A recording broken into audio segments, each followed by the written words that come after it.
ବର୍ତ୍ତମାନ ଆମେ ଯାଉଛୁ ଶ୍ୟାମସୁନ୍ଦରପୁରର କୁଶଭଦ୍ରା ନଦୀର କୂଳେ କୂଳେ ନଦୀ ବନ୍ଧରେ ଆମେ ଯାଉଛୁ। ଆପଣ ଦେଖନ୍ତୁ, ବର୍ତ୍ତମାନ ମହାଦେବଙ୍କ ମନ୍ଦିର ପାଖରେ ଆମେ ଆସି ପହଞ୍ଚିଗଲୁଣି। ଶ୍ୟାମସୁନ୍ଦରପୁର ପ୍ରାକୃତିକ ସବୁଜିମା ଭରା ଗ୍ରାମଟି ଅତ୍ୟନ୍ତ ସୁନ୍ଦର, ଅତ୍ୟନ୍ତ ମନୋମୁଗ୍ଧକର ଗାଁଟିଏ। ଏଇପଟ ରାସ୍ତା ଦେଇ ସମସ୍ତେ ପାଟପୁରକୁ ରାସ୍ତାରେ ବହୁତ ଯିବା ଆସିବା କରନ୍ତି। ଦେଖନ୍ତୁ, ଲୋକମାନେ ଗାଡ଼ିରେ ସବୁ ଯିବା ଆସିବା କରୁଛନ୍ତି। ଠିକ୍ ନଦୀର ଆରପଟେ କୋଣାର୍କ ଭୁବନେଶ୍ୱର ରୋଡ଼। ଅତ୍ୟନ୍ତ ପ୍ରାକୃତିକ ପରିବେଶ ଭରା ଏହି ଗାଁଟି। ଦେଖନ୍ତୁ ଆଜ୍ଞା, ବର୍ତ୍ତମାନ ଆମେ ମହାଦେବଙ୍କର ସିଦ୍ଧେଶ୍ୱର ମହାଦେବଙ୍କର ମନ୍ଦିରକୁ ଆମେ ଯାଉଛୁ। ଦେଖନ୍ତୁ, ଏଠି ଗୋଟେ ବନ୍ଧରେ ଗୋଟେ ସୁରକ୍ଷା ପାଇଁ ଗୋଟେ ଗାର୍ଡ଼ୱାଲ୍ ବନ୍ଧ ତିଆରି ହେବା ପାଇଁକି ପ୍ରସ୍ତୁତ ହେଇଛି। ଏ ବାଟଟି ହେଉଛି ଶ୍ୟାମସୁନ୍ଦରପୁର ଗାଁ ଭିତରକୁ। ବର୍ତ୍ତମାନ ଆମେ ପ୍ରବେଶ କଲୁ ମହାଦେବଙ୍କ ମନ୍ଦିର ଭିତରକୁ।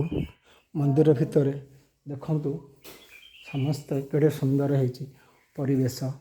ଏପଟେ ମା ଠାକୁରାଣୀ ଦେଖନ୍ତୁ, ମା ଠାକୁରାଣୀ ସିଦ୍ଧେଶ୍ୱରୀ ମା ଠାକୁରାଣୀ ବିରାଜମାନ କରିଛନ୍ତି। ଠାକୁର ନୂଆ ବାଜା ଲାଗିଛି। ଏପଟେ ଠାକୁରଙ୍କର ରୋଷଘର ଦେଖନ୍ତୁ। ଏପଟେ ମହାବୀରଙ୍କର ଆସ୍ଥାନ। ଏପଟେ ପାର୍ଶ୍ୱ ଦେବତା ମା ପାର୍ବତୀ। ଏପଟେ ଚତୁଃପାର୍ଶ୍ୱ ପରିଭ୍ରମଣ ମନ୍ଦିର ଚାରିପଟେ ବିରାଜମାନ ପାର୍ଶ୍ୱ ଦେବତା ମା ପାର୍ଶ୍ୱ ଦେବତା। ଏପଟେ ଦେବଦେବ ମହାଦେବଙ୍କର ମନ୍ଦିର। ବସିଛନ୍ତି ଭକ୍ତମାନେ। ଆମ ଗହଣରେ ଅଛନ୍ତି ଆମର ଦେଖନ୍ତୁ ପୂଜାରୀ ମହୋଦୟ। ଏପଟେ ଆମର ସିଦ୍ଧେଶ୍ୱର ମହାଦେବଙ୍କର ଆସ୍ଥାନ ବିଜୟସ୍ଥଳୀ। ଆମର ଭାଇନା ଅଛନ୍ତି, ଆମ ପାଖରେ ଆସି ପହଞ୍ଚିଲେଣି। ଭାଇନା, ଆପଣଙ୍କୁ ଆମର ହୃଦୟର କଥା ଚ୍ୟାନେଲକୁ ସ୍ୱାଗତ। ଭାଇନା ଆପଣ ଟିକେ ପରିଚୟ ଆପଣଙ୍କର ପ୍ରଦାନ କରିବେ। ଆପଣଙ୍କର ପରିଚୟ? ମୋର ନାଁ ହେଲା ସୁଶାନ୍ତ କୁମାର ଦାସ। ଆଜ୍ଞା, ଆପଣଙ୍କର ଘର ହେଲା ପତିଆନପାଟଣା। ଆଚ୍ଛା, ଏଠି କେତେ ଦିନ ହେଲାଣି ଆପଣ ଆସିକରି ଏ ମନ୍ଦିରରେ ପୂଜକ ଭାବେ ରହିଲେଣି? ଦୀର୍ଘ ଦିନ ହେଲାଣି ଆସି ରହିଲେଣି। ଆଚ୍ଛା, ଆପଣଙ୍କର ଯେତିକି ଯାହା ସବୁ ହେଉଛି ଠିକ୍ ଠାକ୍ ଆପଣଙ୍କ ସବୁ ଚାଲିଛି ତ? ଆଜ୍ଞା, ଆଚ୍ଛା ଆଜ୍ଞା, ଯାହା ହଉ। ଆଚ୍ଛା, ବର୍ତ୍ତମାନ ଆପଣଙ୍କର ବୟସ ଯାହା, ଆପଣ ବର୍ତ୍ତମାନ ଏ ସେବା ପୂଜାରେ କାହିଁ ମନ ଦେଲେ? ଆଉ ତ ଅଧିକ ରୋଜଗାର କରିବା ପାଇଁ ଆପଣଙ୍କର ମାନେ ବିଭିନ୍ନ ପନ୍ଥା ପଡ଼ିଛି। ସେବାଟା ତ ଠାକୁରଙ୍କର ଆପଣଙ୍କର କୌଳିକ ବୃତ୍ତି।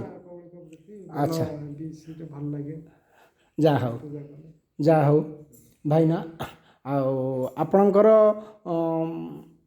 ଏ ଗ୍ରାମବାସୀମାନଙ୍କୁ ବା ଭକ୍ତମାନଙ୍କୁ ତାଙ୍କ ଉଦ୍ଦେଶ୍ୟରେ ଆପଣ ଦିପଦ କୁହନ୍ତୁ। କେମିତି ସେମାନେ ଚଳୁଛନ୍ତି ଆପଣଙ୍କ ସହିତ?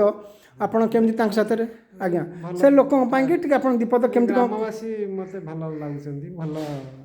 ସେମାନେ ବି ମୋତେ ଭଲ ପାଆନ୍ତି। ମାନେ କିଛି ଖରାପ ଉଦ୍ଦେଶ୍ୟରେ ଇଏ କରିନାହାନ୍ତି। ଆଜ୍ଞା, ସବୁ ଭଲ। ଯାହା ହଉ ଭାଇନା, ଆପଣଙ୍କୁ ଧନ୍ୟବାଦ।